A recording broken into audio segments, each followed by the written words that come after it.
Now, have you ever thought of renting out your apartment when you're away to earn some extra cash? Well, thanks to the internet, thousands do, and Airbnb is one of the websites that connects people looking for places to stay with those who have a room or flat for rent.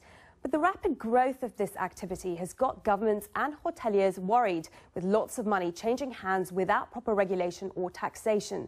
So countries such as in the US, Germany and France are starting to clamp down.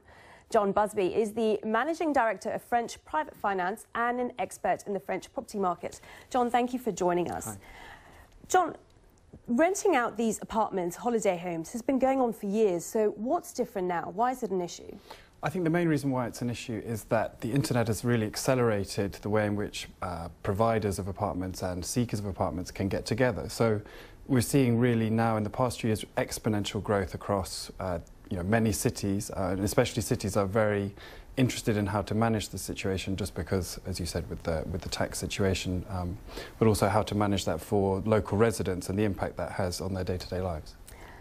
One of the other concerns seems to be that the government is saying it's missing out on tax revenue. Is that a legitimate issue? How much money are we talking about, say, in France? Well, no one knows exactly how many apartments are available, but a rough estimate has been given at around 20,000. Now, that could produce a market in the billions, so it's potentially quite a lot of lost revenue. It just depends on how much is actually being taken up and, exactly what that would be at full occupancy. So the occupancy levels won't be at that high, but there certainly is a significant amount of money there. So what exactly is France doing to combat this? Well, there's a law called the Loi Allure, which is part of a wider range of laws covering the whole of the property market. And part of that, one of the regimes which Paris may adopt, is going to start to fine people who rent out their properties on this kind of short-term letting. And that's really bringing into line the legislation that is seen in quite a lot of other major cities like New York, like Berlin, and also in London, where Westminster and Tower Hamlets and several other borough councils also don't allow short-term letting under 90 days, so with commensurate fines.